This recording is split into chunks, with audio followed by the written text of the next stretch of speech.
如果给你一个这样的设定，你的身份是18世纪的一名小邦公主，你的目标是要在一个笼罩着浓烈保守主义和父权压迫的国家，凭一己之力挑战整个社会的偏见和对性别的压制，从你卑劣无能的丈夫手中夺取这个国家的最高权力，并引领这个国家实现伟大复兴。你觉得你可以做到吗？你肯定觉得我在开玩笑，这堪称地狱级别的挑战是人类可以做到的吗？还真的有人可以做到，这不是什么虚构的爽文小说和短剧，而是一部真实存在的历史，是一次女性力量震慑整个时代的传奇故事。这个故事的主角就是俄罗斯历史上唯一拥有大帝头衔的女性叶卡捷琳娜大帝。作为俄罗斯历史上最负盛名的帝王，叶卡捷琳娜大帝的一生充满了戏剧性。这不仅表现在他登上俄国权力巅峰以后所面对的各种来自内外部的挑战，更体现在了他在成为女皇前的种种经历。叶卡捷琳娜大帝原名叫做索菲亚·弗雷德里卡·奥古斯塔，她出生于德意志一个名为安哈尔特策尔布斯特的小邦国。虽然她的出身并不显赫，但凭借其母乔安娜·伊丽莎白与皇储彼得三世同样拥有来自荷尔斯泰因哥托普家族的血脉联系，以及索菲亚表现出的优秀个人特质等原因，这桩身份差距悬殊的婚姻最终还是在1744年于各种共同需求的作用下成立了。另外，作为婚姻的重要要求之一，索菲亚还在婚前接受洗礼，改宗了东正教，并拥有了一个寓意智慧、勇气和理性的新名字叶卡捷琳娜。且为了与前任女皇及彼得大帝的皇后叶卡捷琳娜一世做区分，她通常也被称为叶卡捷琳娜二世。在俄国最初的生活，对于叶卡捷琳娜二世而言是孤独且不安的。她口无遮拦的母亲因为惹怒了时任俄国女皇伊丽莎白，被驱逐出了俄国，而她易怒粗暴的丈夫更无法给她提供真正的幸福和安全感。面对如此煎熬的日子，不清楚叶卡捷琳娜二世是否有想过逃避或是陷入绝望，但至少在最后，她还是鼓起勇气面对了这样的现实。为了努力融入宫廷生活，叶卡捷琳娜二世之后努力学习俄语和有关这个国家的一切，不遗余力地讨好着身边的每一个人。而她的努力之后也确实奏效了，她很快便被俄罗斯宫廷所接纳，越来越多的人被她所吸引，尤其得到了那些厌恶彼得三世的反对者们的欢迎，并为其之后的夺权奠定了重要的基础。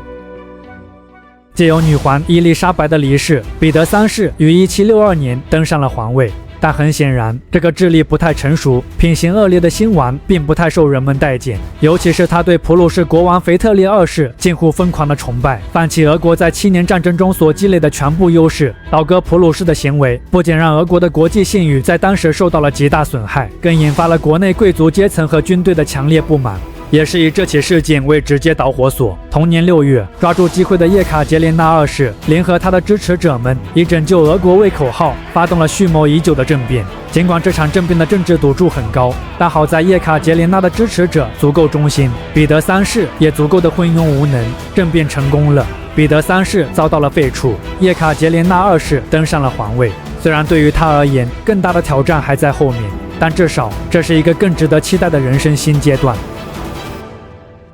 登基后的叶卡捷琳娜二世面对的首个挑战是要解决人们对其皇位继承合法性的质疑。作为一名女性，且还是个外邦人，叶卡捷琳娜二世通过政变夺得皇位的行为，在当时高度保守的俄国社会中无疑极具颠覆性。事实上，当时除了叶卡捷琳娜二世的前任格里戈里以及其他一些禁卫军军官以外，宫廷中对他的支持非常有限。一些贵族甚至还密谋将其推翻，立他与彼得三世的儿子保罗一世为君主。1764年发生的伊凡六世营救事件，是早期对叶卡捷琳娜二世的合法性构成直接挑战的一个事件。作为前任沙皇，伊凡六世在被伊丽莎白女皇囚禁以后，一直都被关在施吕塞尔堡要塞之中。他亦被叶卡捷琳娜二世视为了潜在的威胁。而面对这场政治危机，叶卡捷琳娜二世非但没有惊慌，反而顺势而为，通过果敢的处决营救者和杀害伊凡六世，给予了那些潜在的谋反者一种强硬的回应，由此也在一定程度上巩固了他最初的统治。1773年到1775年爆发的普加乔夫起义，也是威胁叶卡捷琳娜二世统治的一起重要历史事件。作为俄罗斯历史上规模最大的农民起义之一，普加乔夫起义根植于俄罗斯社会内部尖锐的矛盾，尤其是那些生活困苦的农民对俄国政府高压统治的不满。作为这场起义的领导者，自称是彼得三世的普加乔夫，以叶卡捷琳娜非法篡位为由，并承诺废除农奴制、减轻赋税，吸引了相当数量的民众加入到了起义当中。这支在巅峰时期规模达数万人的叛军，给当时的俄国社会带来了巨大的动荡。不过，碍于群众运动的局限性，这场声势浩大的起义最后仍旧是以失败而告终了。1775年，普加乔夫被残酷处决。通过强硬的手段，叶卡捷琳娜二世再一次向整个俄国社会发出了明确警告，即任何挑战中央政府权威的行为都将遭到毁灭性的打击。而普加乔夫起义所暴露出俄国内部的严重社会矛盾，叶卡捷琳娜二世在之后非但没有开展有效的措施将这种社会压力释放，反而出于对暴力起义的恐惧，选择进一步加强王权与贵族的联盟。由此便间接催生出了1785年贵族宪章的颁布和后续政府体系的改革。这些举措导致在叶卡捷琳娜大帝统治期间，俄国农奴制被进一步扩大和强化了。一份资料显示，俄国农奴占总人口的比例在1770年代约为45%，而到了1796年则上升到了50%，近半数的国民沦为农奴。社会极度的不平等和结构缺陷，也为19世纪俄国危机的全面爆发埋下了重要的伏笔。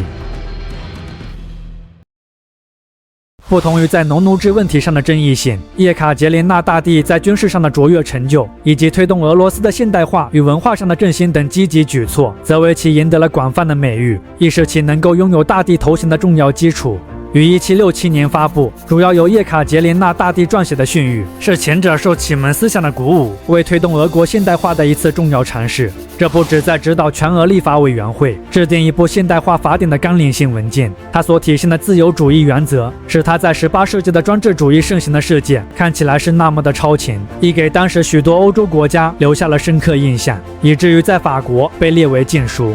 不过，由于训谕涉及的思想太过超前，加之俄罗斯内部深刻的社会矛盾，尤其是当立法委员会中的贵族代表与农民代表在围绕作为俄国社会经济结构核心与专制统治基础的农奴制上的激烈争吵，其蕴藏的革命风险，叶卡捷琳娜大帝最终还是在1768年解散了立法委员会，由此标志着俄罗斯的这次现代化尝试以失败而告终了。而立法委员会的失败，除了有时代背景的局限，土耳其战争的爆发，叶卡捷琳娜大帝不得不将更多的精力转向对外战事，也是一个重要原因。当然，你也可以理解为这是一个重要且恰当的借口。